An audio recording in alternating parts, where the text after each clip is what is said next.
All right, thank you very much for the introduction there, Brent, and thanks for all of you that are here in attendance. I hope to provide something that'll make it worth your while today.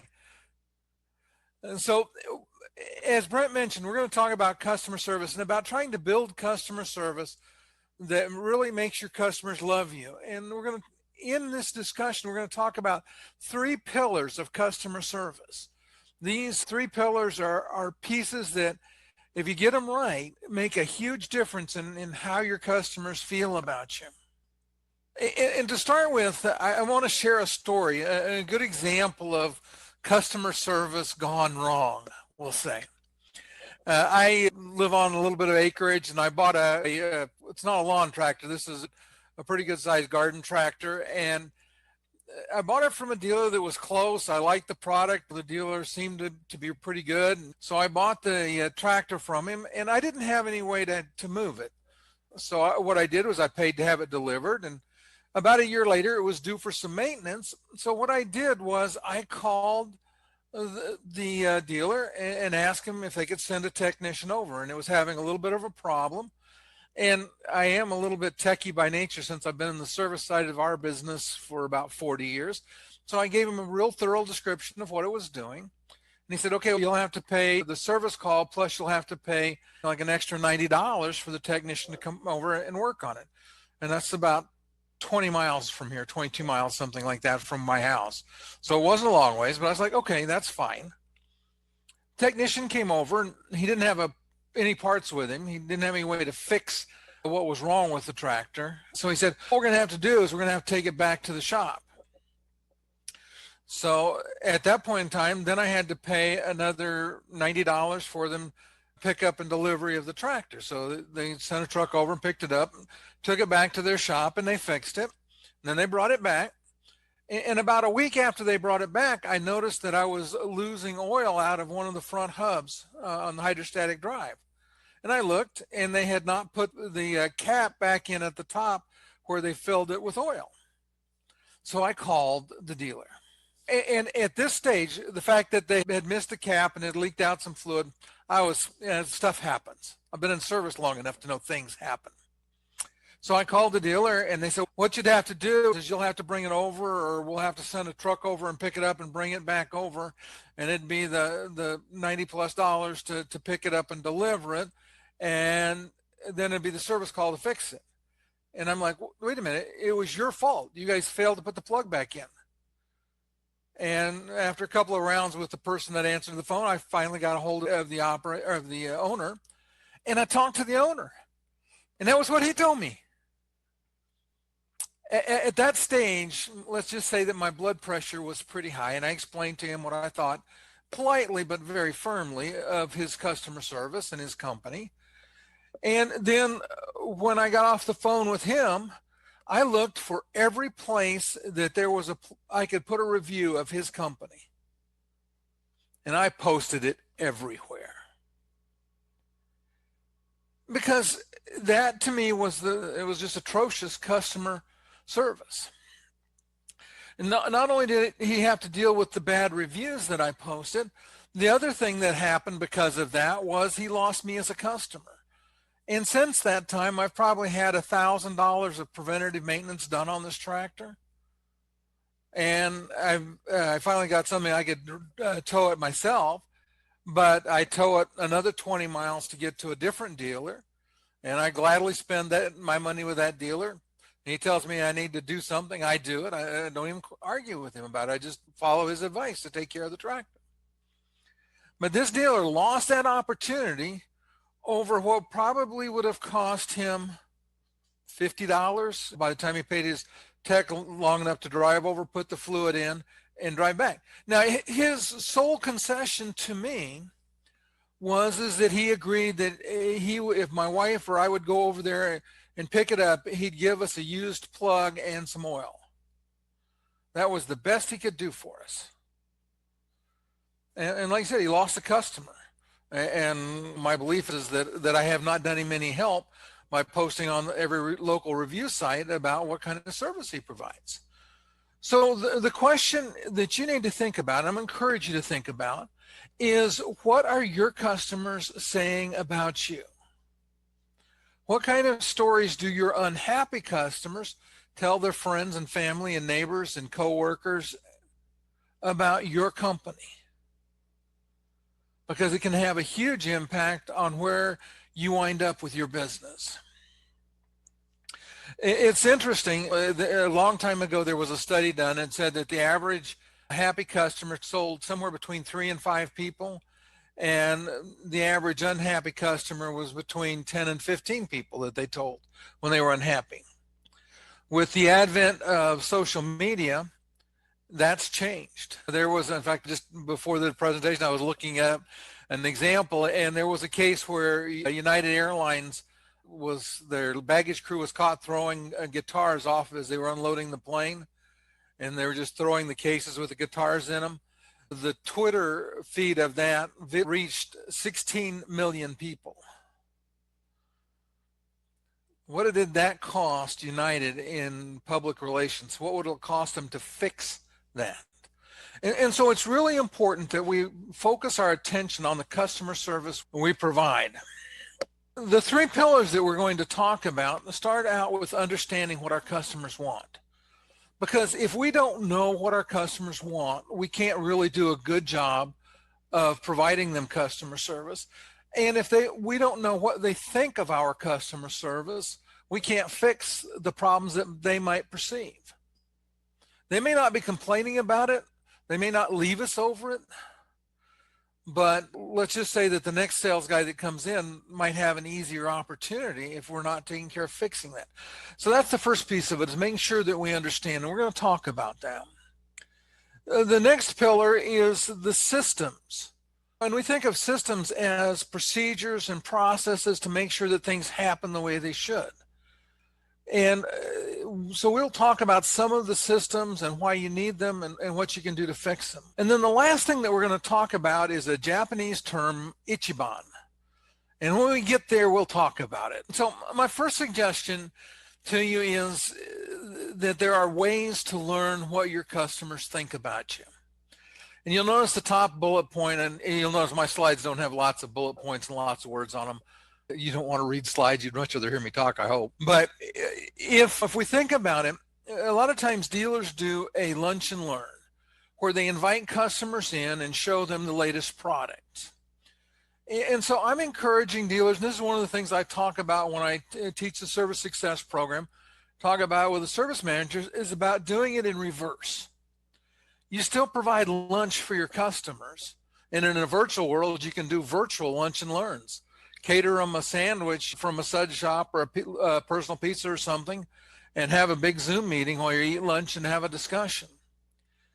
But the goal of this is to find out what your customers are thinking. And the one thing that I'm going to encourage is that you invite in customers that are happy with you, but also invite in the customers that complain. Like, Ken, why do I want to listen to the customers that complain? 2 reasons. The first reason is that when you invite in customers that love you, and if there's nobody that complains, you probably won't learn anything, because those customers that love you may not say anything. You bring in the customers that complain. After they start complaining, pretty soon the customers that love you will start telling you what you could do better as well. And that's what matters, is that we start to learn from them how we can get better. And so I give you some suggestions of what you might want to ask. Ask them what they don't like about doing business with you. Ask them what they don't like about the way you do business. Ask them what they don't like about how they get treated as your customers. And you're like, Ken, those are not answers I want. But in reality, those are the answers you need. Because those are the answers that will start to help you figure out how you can get better. And that's what this is all about, is figuring out how you can get better. Now, we think about this, the natural tendency is when somebody says, you do this or you don't do that. Oh, no, you're wrong. We do that. We don't do that. And during this virtual lunch and learn, what you want to do is be quiet. You want to sit there with your notebook, and every time somebody says something they don't like, make a note. If you don't understand it, ask them to clarify it, but don't justify, don't defend.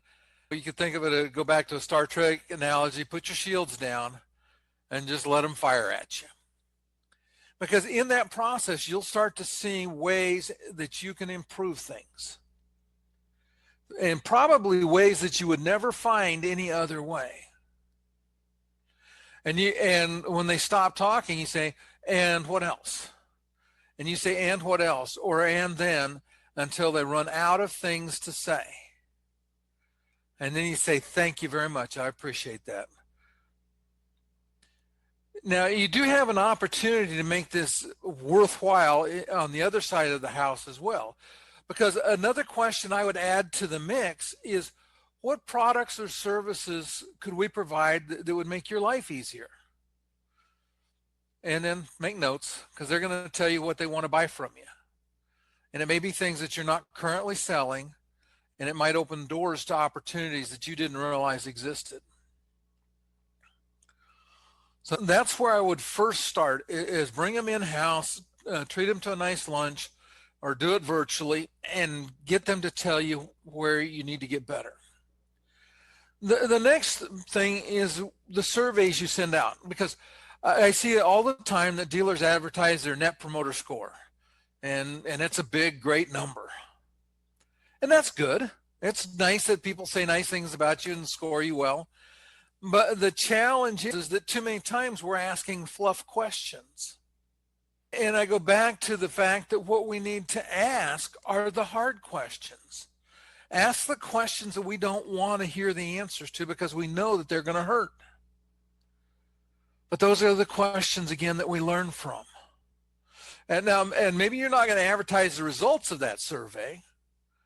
But again, what we're trying to do is explore our company from the customer's perspective. You could say we're trying to figure out what it's like to be in the other person's shoes. And you think about the companies that you do business with, and how many times companies do things that frustrate you, aggravate you, and you may never say a word to the company, but you may look for other options. And so we're trying to find those things that are irritating our customers so that we can start to fix them. So another piece of building customer satisfaction and understanding what customers want is that customers want things to work reliably. And there's several things that we do as business owners that sometimes may impact negatively our reliability. So a good example is, do we place the right equipment in the customer's account? Too many times the sales comp plan rewards the salesperson for selling the biggest possible device into an account. And that may be the equivalent of giving your customer a Porsche to drive on a go-kart track. And it's not ever going to work well. It's not going to run good. It's not going to handle well. There's just lots of reasons why it doesn't work. You say, oh, Ken, we wouldn't do that. Couple of stories. These are both examples of this kind of behavior and these are both good companies that made these mistakes. And the first one I'll tell you about was in a courthouse, in the records department of the courthouse in Minnesota when I was working for Sharp. The sales rep convinced the records, or actually the county clerk's office, to buy a fully loaded light production print machine. We're talking 100 page a minute copier to use as a walk-up copier for customers that were getting files or getting documents copied. So they go over and make a copy. And pretty soon the dealer called me and said they were having all kinds of problems with it, and they wanted me to come help. And I came and I looked at what they were doing and how they were doing it, and I looked at what the techs had done, and there wasn't anything they'd missed. I went back to my home office and I wrote an email to the service manager. I said, please understand that piece of equipment is in the worst possible placement for it, and that it is unlikely that it'll ever perform well or that you'll ever make any money on it. I sent it to service manager, sent it to the sales manager, sent it to the Sharp sales manager. He went to his boss, who went to my boss. My boss asked me, and I said, that's the way it is. I can't fix it. I'm sorry. And my boss told him, hey, that's the way it is. You know, But the sales rep made a lot of money, and the company lost money probably 5 years worth as they were sitting there. I had another dealer and went to the dealer meeting and brought back six light production color devices. This was when I was working for Konica Minolta. And by the way, there is a reason there's an open bar at the dealer meeting, and it's not because the manufacturer's in love with you. Sorry, couldn't resist. But he brought back these six, got some kind of deal on them, and I'm sure they were on 30, 60, 90 floor planning. You know what happens when the first payment's due? We got to sell some. Next payment's got to sell some more. So the end result was they sold all six of these devices into mom and pop print shops. Now we're talking about heavy duty finishers, fiery controllers, into 60 page a minute devices into locations that are running 3,000 pages a month. And again, they didn't run well. So the end result was is they reached out to me and said, Ken, we're not making any money on them. And I had them send me the history, and I did some research using BEI or Nexera data to look to see where that machine performed. And once you got to about 15,000 pages a month on that device, it started to run really well. But at 3,000 pages a month, it was never going to run well. I had to send them an email and say, listen, sorry, but where you place those machines, you'll never make a profit on them. And so it's really important that we think about what are we selling the client? Are we selling them what they need? Or is our sales team selling them what makes them the most money? Associated with that then becomes the reliability of our service. How good are we when we go out at fixing equipment the first time? And fixing equipment the first time is the number one factor in profitability, but it is also the number one factor in satisfaction, in customer satisfaction. So what that means is that we need to make sure that all of the pieces in our service department are put in place in a way to make that number as good as we can make it. You know, ideally, we want 100%. That's not going to happen, but we want to do everything we can to get close to that. Some of the things we want to think about: what does our troubleshooting skills look like on our team? How well can they figure out what the problem is, or how often do they just back up and load the parts shotgun and they start firing at the machine till it falls over? And when I worked for the manufacturer, I supported dealer service departments, and I saw that time and time again. I'd say that probably 95% of the technicians that I went out to support in the field had been firing the parts shotgun at it. So that's an important piece of what you want to think about. What about car stock? How good is their car stock? How often do they have the parts they need when they go out?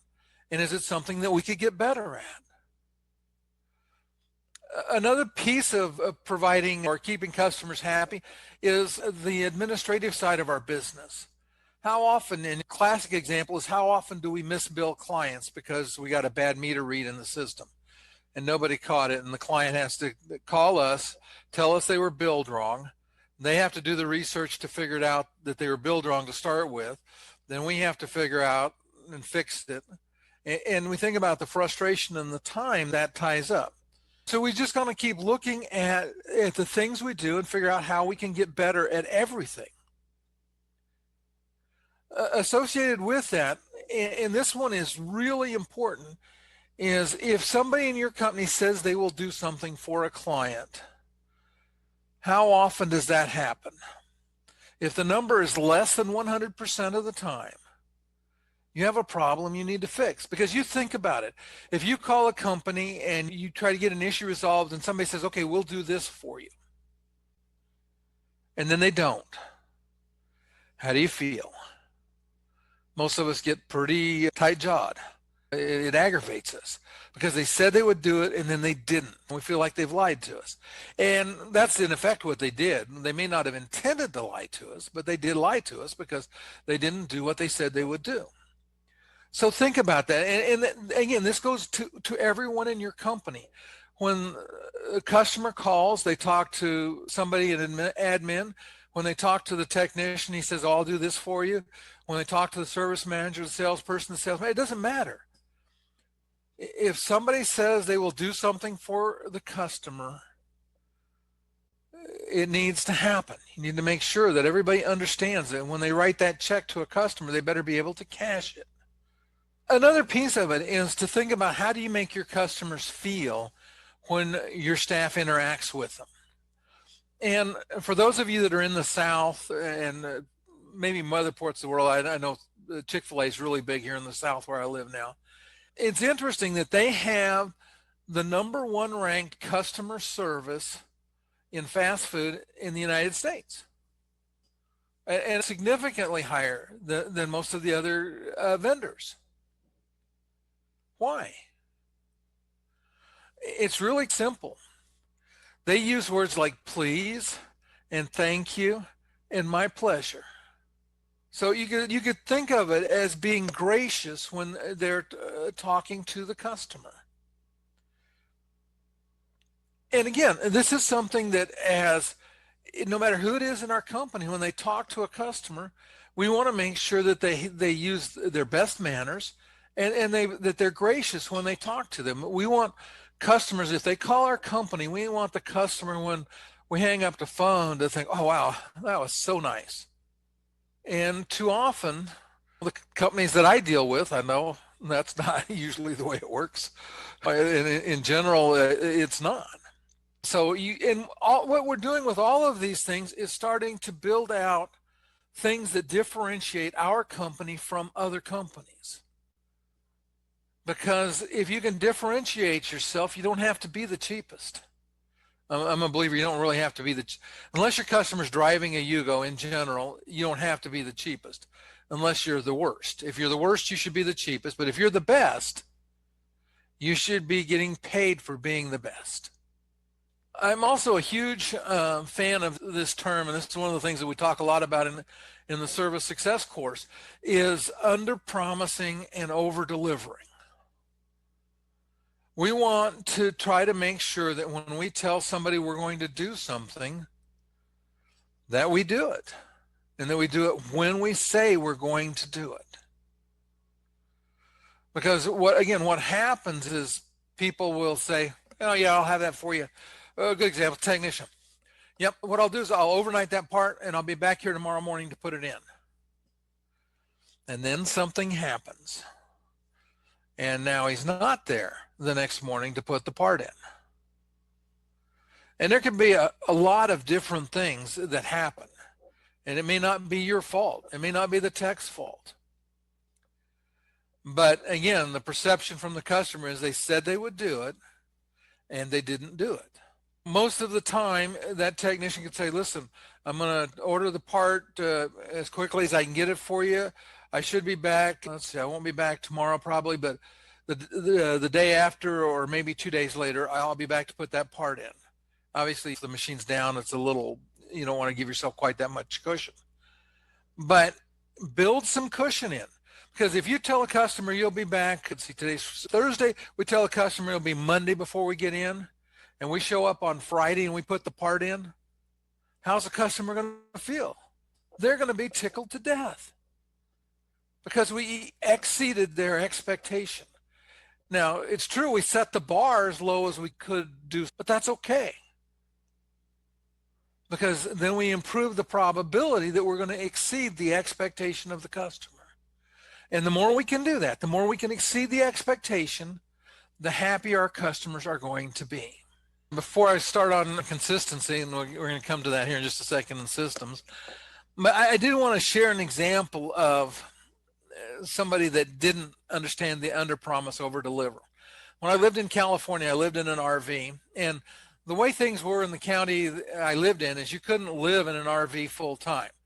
So you could stay in the RV for 6 months, and then you had to take it off of the lot that it was on somewhere, and you take it off the lot, and you had to be 3 days off the lot, and then you could go back on, and then you could live there another 6 months. So it was just a silly game, but that was the rules. After we moved there and we moved into the RV, we had a windstorm came up, and I didn't get the awning shut, and so it ripped the awning off. So I was coming up on time. I had to move out. And what I did is I went to a dealer that had really good recommendations. I went in and I told him the situation, and I gave him all the measurements, everything he needed. And asked him if he could get it done in 3 days. And he said, sure, no problem. So I didn't have a way to tow the trailer. So I arranged for somebody to pick the trailer up and take it to the RV. And my wife and I went and stayed in the motel. Day 3, we checked out of the motel. I arranged for the transporter to be there to take the trailer back to my lot. I went to pay for it, and I get there, and he said, oh, it's not ready. It's not ready. You promised me 3 days. Something came up. We couldn't get it done. Needless to say, I was not very happy. And I asked to see the service manager, and then in the showroom in front of everybody, I explained to him what a poor example of customer service that was. And again, politely, but let's just say the people around could very easily hear me express my dissatisfaction. And if he'd have told me 4 days or 5 days, I'd have been fine with that. I had to move the trailer off for at least 3 days. If I'd had to plan 5 days, it wouldn't have been a problem. But once I had the person there to move the trailer back, and I was there and I was checked out of the motel, it was now a problem because he didn't do what he said he would do. Again, I encourage you to think about that. Make sure that your employees understand that concept. So the next piece of it is we're going to talk about systems. And the reason we want to build and use systems is to ensure a consistent experience. And I got McDonald's listed there in French fries. So for those of you that don't know, McDonald's took their system for French fries to the point that they specify the type of potato, where it's the type of soil it's grown in. Then they have quality control along the way to make sure that what they get from the farm is what they're supposed to. Then they weren't happy with any of the fryers that were on the market, so they invented their own fryer to make sure that the fries got cooked evenly. And the result is you go to McDonald's, you pretty much always get the same French fry no matter where you go. And the research included type of, just all of these things, temperature. And they built a system that took that potato from where it was planted till it got in a container for you to eat. And it's consistent. I mentioned the Big Mac. The reason that people go to McDonald's usually is not because it's the best food around. Especially if you're traveling, you go to a town where there's Joe's Burgers and McDonald's, parking lot, same number of cars, you're probably going to go to McDonald's because you know what to expect. Joe's Burgers might have the best burgers on the planet, but they could have the worst, and you don't know. You go to McDonald's, you know what you're going to get. And the reason you know what you're going to get anywhere in the United States is because there is a process of how to make a Big Mac. And it's detailed to the point there's pictures of how much lettuce, where to put the pickles, how much special sauce. And it's all right there, so the guys making Big Macs knows exactly how to do it. It also has the advantage is it makes the training much simpler because there is exactly one way to do it. It's not work with Tom today and Tom did it this way, but Bill did it different yesterday. Now I don't know how to make it. No, there's a procedure explains exactly how to do it. And that's the kind of consistency, that you want to have in your business. Is you want things to be consistent, and because consistency means reliable. Unless you're consistently bad, which is something you've got to fix. But what I would encourage you to do is think about the things that you do on a regular basis. And if there's a way to define a process or a system to do that, you want to define the process and you want it in writing and you want it part of everybody's training manual that might have to do that. And I'll give you some examples of places that oftentimes need processes that a lot of dealers miss. So for example, how many times have your technicians or your delivery guys gone out to deliver a copier to a customer, and it's a new customer, and you take the copier in and you go to look at the plug where you're going to plug the copier in, and it's not the right outlet. You've got a 10 amp outlet when you needed a 15 amp, or 15 when you needed a 20. How many times have you had your delivery team go out to connect a device and not have a network connection or not have enough network connections? Those are kinds of things that could very easily be built into procedures so that someone is responsible, and again, it's documented in writing, for looking to make sure that, okay, this is what this machine is going to need. I physically myself went in there, looked at it, and whoever's responsible, maybe the sales rep, it may be a delivery coordinator, it depends on how your business works. But somebody needs to be responsible for checking to make sure that every place they need to put a machine, they have the right number of network drops and the right number of the right power outlet. And that's just a sample of something that could be very clearly defined and would make things much better. Because imagine the situation, you wheel in the machine, you've got their machine wheeled out, and you go in and you go to plug your machine in and it's the wrong outlet. What's your customer going to think? They should have known that. And so we think about it, and this applies in service. One of the keys to having good, reliable equipment is a total call procedure. And the total call procedure needs to outline all of the things the technician needs to do to make sure that machine runs as long as possible. And again, all of these procedures then need to go into training manuals for the respective positions so that you can make sure that what happens is that the people that need to know understand what they're supposed to do and how to do it. And that every time it gets done the same way. Because as your team starts to get good at doing that, things start to run better. And I learned that lesson the hard way when I had my dealership, because we started a dealership with no experience in the industry. My wife and I, we started a dealership and we didn't have procedures for anything. And believe me, it turned into chaos pretty quickly. We sat down, we developed procedures for everything, and all of a sudden our company started running so much better. So I encourage you to think about, what is it we could build procedures that would help make things run better? Associated with procedures is making sure that people follow them. Because some companies have good procedures, but what they don't have is people that follow those procedures. So what is it that, think about it again, go back to your company, think about what your team does. Is somebody responsible to make sure that they're following the procedures? Normally it's going to be the manager or the supervisor's responsibility to make sure the procedures are correct and that everybody's trained on them and knows how to comply with them. When you have a failure, one of the things that you want to do is figure out how your system broke down. Now, it could be that something that's not included in your current system. Then if it's happened more than once, the odds are it needs to be built into a system somewhere so that you don't make the same mistakes over and over again. You don't have the same failures. Part of this too is you want to look at your systems and think, how can we make them better? And we're going to talk about this a little more in the next section, but this constant pursuit of better is one of those things that we need to think about. And as technology evolves, we've made a lot of strides. I can remember back in the day as a tech, I carried a pager. Actually, as a service manager, I carried a pager. As the owner, I carried a pager, because that was before we had cell phones, so we carried pagers. And technology's gotten better now. Techs carry a computer more powerful than NASA used for the moon in their hand when they're out doing service. But we want to constantly be looking at new technologies that comes out and saying, okay, is this technology something we could incorporate into our business that would make us more efficient and let us provide? And always, this is the thought process. Will it let us serve our customers better?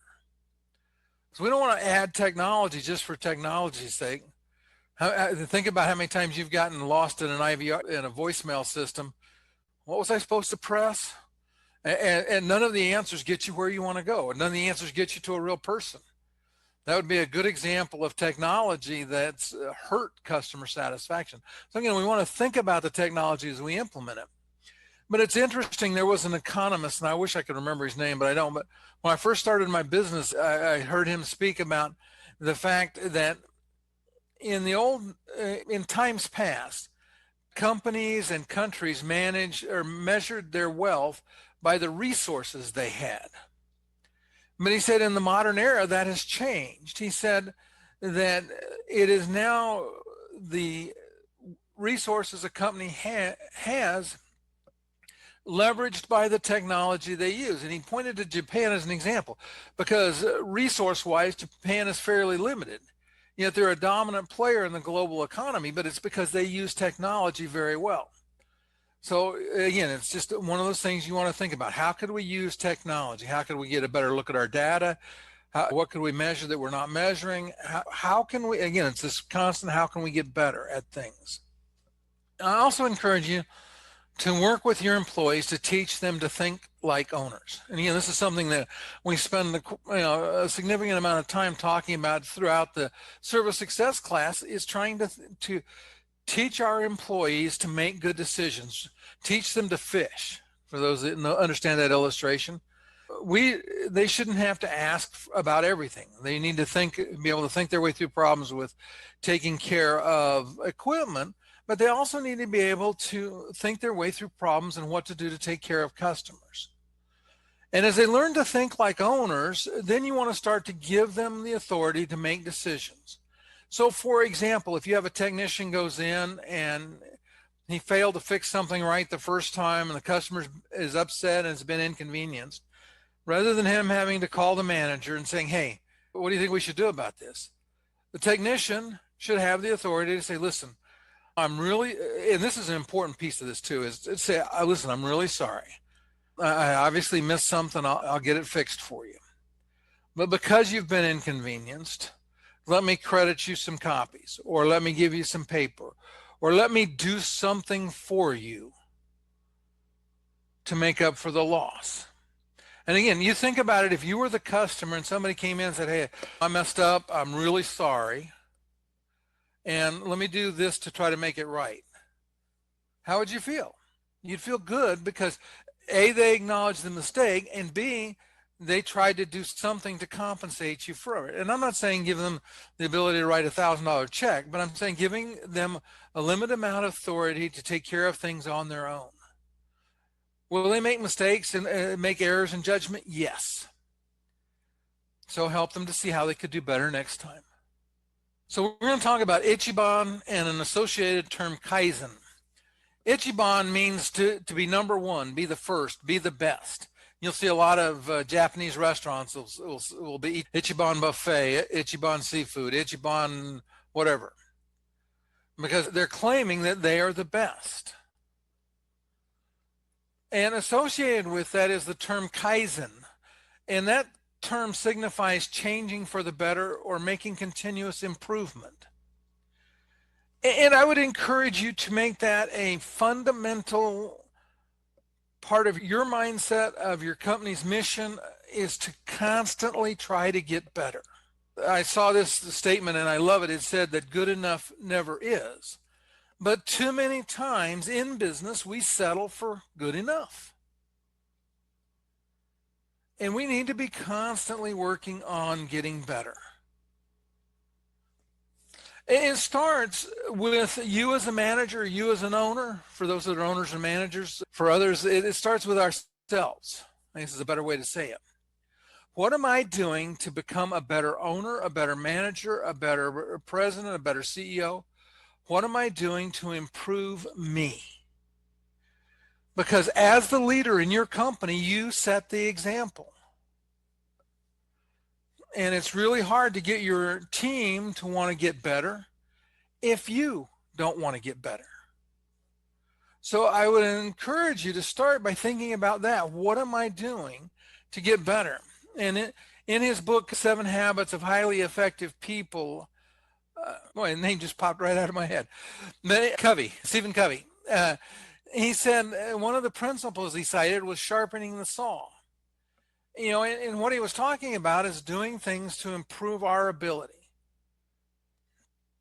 But in his study of people that were successful and effective, that was something that was characteristic of all of them.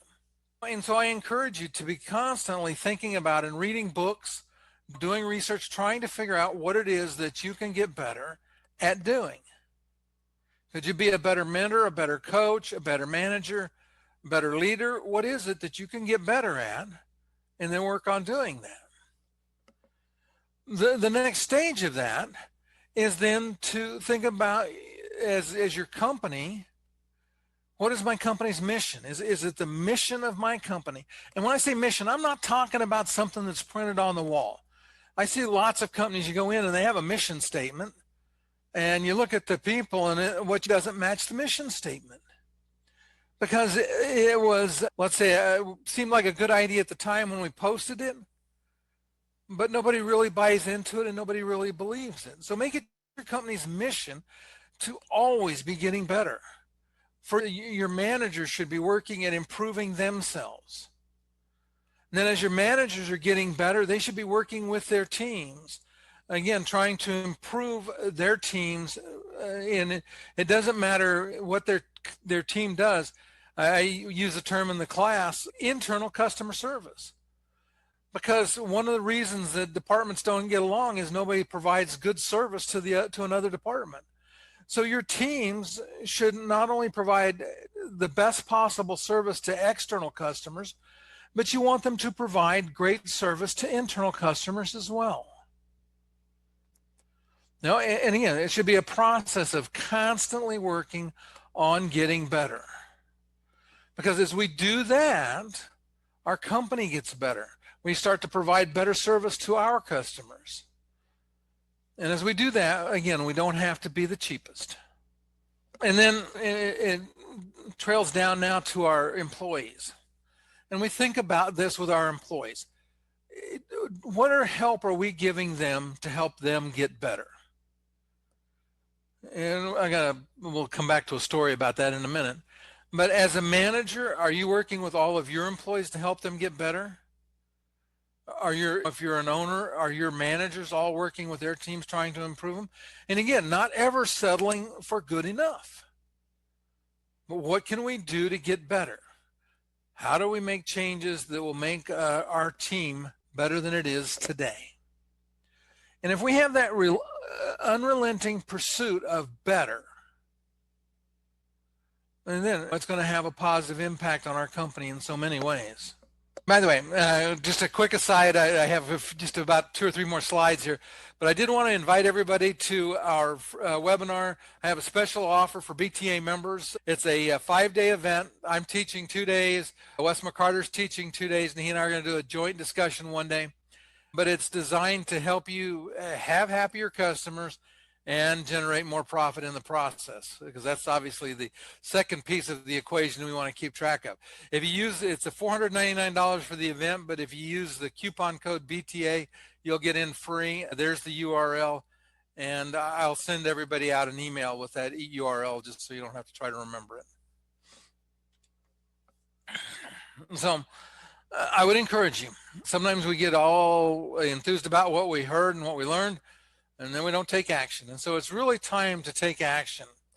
And I wanted to share this for those of you that were at the BTA event pretty sure it was a BTA event in Orlando, not last year, but the year before, but I could be, you get to be my age, things slide a little bit in the timeline.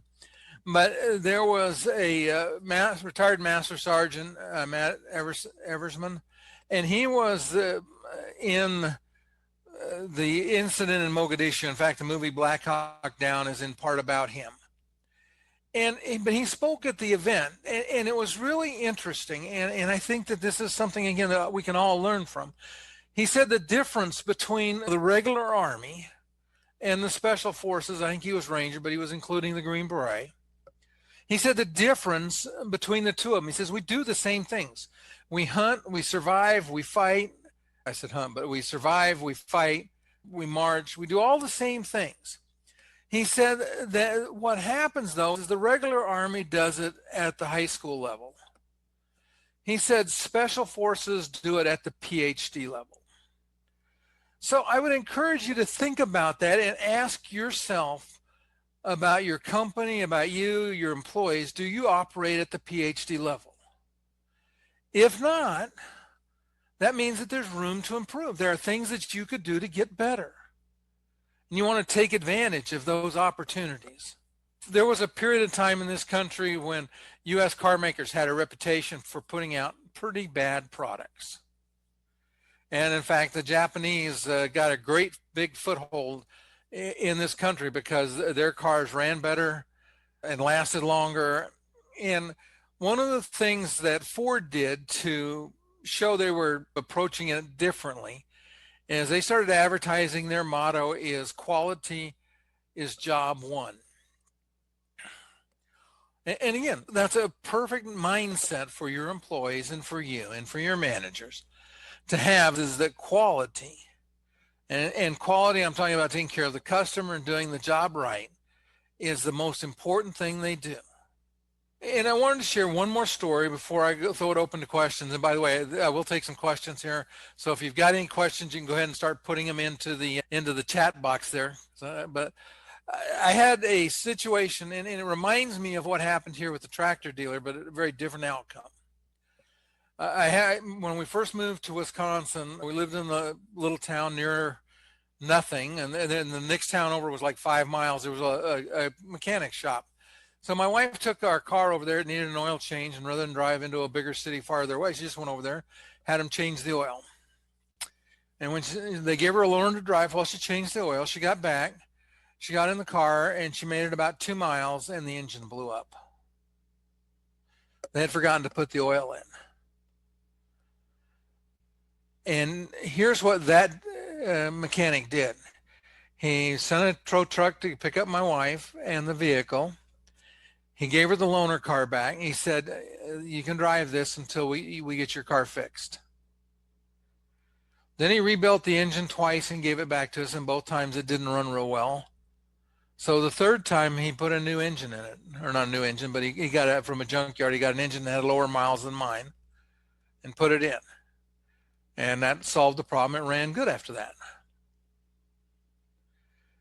And all he ever did was take care of the problem and say he was sorry. He did what he could to make it right. He gave us a loaner car. And here's the interesting thing, is he was my mechanic for the remaining time of the 10 years we were in Wisconsin. And when I say he was my mechanic, I would drop a vehicle off with the keys under the floor mat and just tell him, give him a call, let him know I left it out there, and that whatever it needed to go ahead and take care of it. I never paid any attention to the bill he gave me. I took it in, and he did whatever he thought it needed, and I picked it up and I went go back to driving it. But I trusted him, and I recommended him to everybody I knew. Why? It wasn't because he made a mistake. It was because of how he dealt with the mistake. And so again, I wanted to share that with you so that you can think about it and take that away. It's not that whether or not you make mistakes, it's how you handle the response to those mistakes.